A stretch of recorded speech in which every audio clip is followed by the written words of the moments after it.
Bayangin lu baru bangun pagi-pagi, terus lu nyetel berita.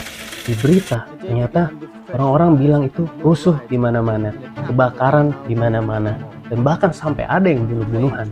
Di berita juga bilang nilai tukar rupiah anjlok, nilai dolar naik, pengangguran di mana-mana, harga-harga barang pada naik, dan semua orang panik.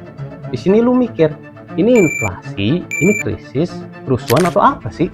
Nah, sayangnya ini bukan cerita ngada-ngada, ini bukan cerita fiksi, karena ini pernah kejadian di Indonesia waktu 98. Dan bahkan ceritanya tuh lebih parah dari yang barusan gue ceritain. Bisnis bangkrut, pengangguran di mana-mana, harga-harga pada naik, dan akhirnya terjadi kerusuhan yang gede banget. Dan yang paling bikin sedih, ternyata banyak orang yang dulunya itu terlibat di dalam kerusuhan ini, tapi sebenarnya juga nggak tahu kenapa itu bisa kejadian. So, hari ini kita akan kupas tuntas tentang kenapa yang namanya krisis moneter 98 itu bisa terjadi. Ini adalah krisis ekonomi terbesar dalam sejarah Indonesia, dan di sini kita akan bisa belajar kenapa krisis ini bisa terjadi dan apa sih sebenarnya yang bisa kita ambil sebagai pelajaran. Krisis moneter 98, seberapa parah? Jadi krisis moneter 98 ini adalah bagian dari krisis finansial Asia di tahun 97 yang sebelumnya tuh cuma dari satu negara tapi akhirnya nyebar ke beberapa negara di Asia. Sayangnya Indonesia waktu itu kena dampak yang paling parah karena sistem ekonomi kita pada waktu itu tuh masih rapuh dan lemah banget. Dampaknya bisa kita duga, rupiah anjlok drastis dalam waktu 1 tahun dari yang nilai tukarnya tadi cuma 2.600 per $1 jadi 14.800 pada waktu 98. Bisnis bangkrut, perusahaan gulung tikar, pengangguran juga naik tajam, harga-harga barang pada naik, daya beli masyarakat turun, investor asing kabur, ekonomi makin terpuruk. Tapi pertanyaannya juga nih, kenapa sih ini bisa kejadian? Penyebab Krismon 98. Ada 4 faktor utama menurut gua yang akhirnya membuat Krismon ini jadi mimpi paling buruk buat Indonesia. Yang pertama, rupiah itu anjlok dalam waktu singkat.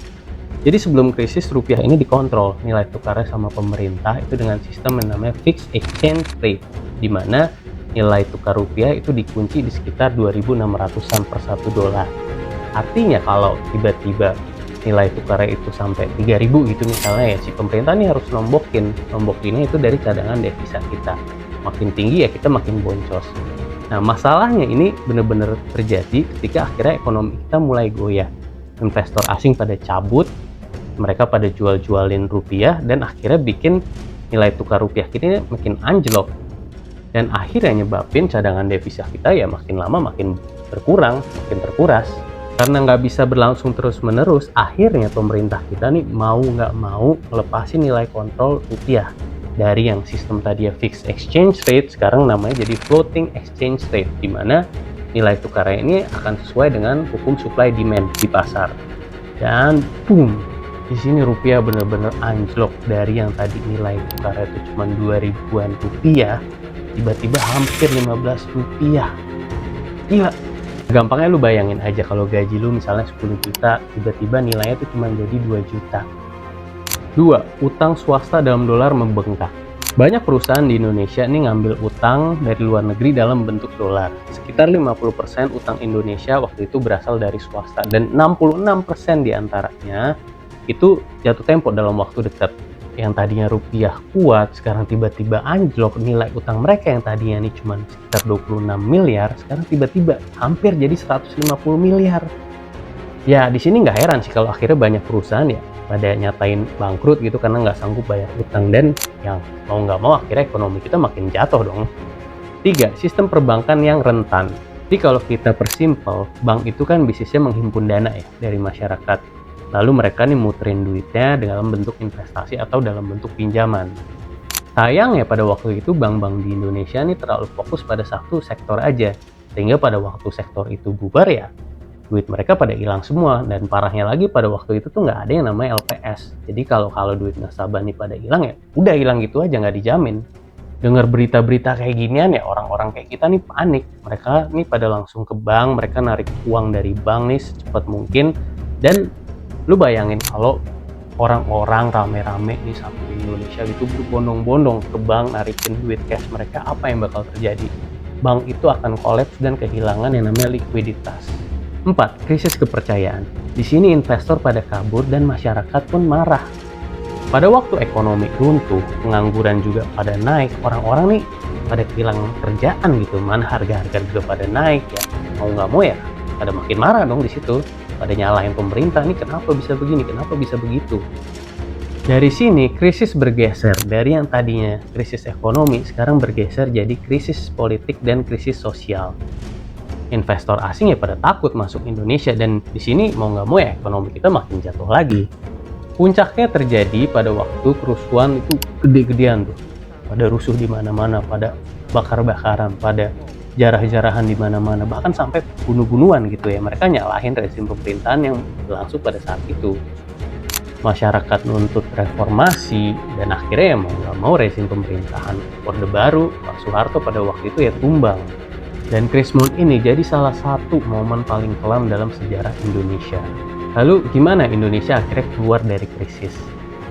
Setelah situasi makin nggak terkendali, pemerintah ya mau nggak mau harus ngambil langkah besar untuk menyelamatkan ekonomi kita. Beberapa kebijakan besar diantaranya Bank Indonesia itu jadi independen, biar mereka lebih fleksibel dan nggak tergantung untuk mengatur kebijakan moneter.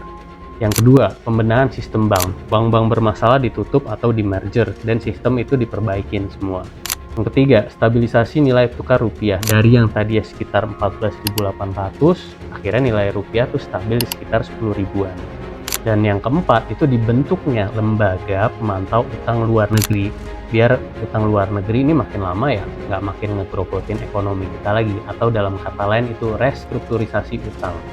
Dan dari sini kita bisa lihat kalau yang namanya kondisi ekonomi itu bukan benar-benar cuma dari kacamata ekonomi aja, tapi juga bisa berdampak ke sosial dan politik secara keseluruhan. Jadi krisis 98 ini nggak cuma krisis ekonomi yang biasa-biasa aja gitu ya, bahkan ini jadi bencana ekonomi terbesar yang bikin jutaan orang tuh sempat kehilangan pekerjaan, bisnis bangkrut, bahkan ya pemerintahannya pada waktu itu digulingkan. So, dari kejadian Krismon ini kita bisa belajar 3 hal. Yang pertama, jangan berhutang dalam mata uang asing, apalagi kalau pemasukan lu tuh cuma dalam mata uang lokal.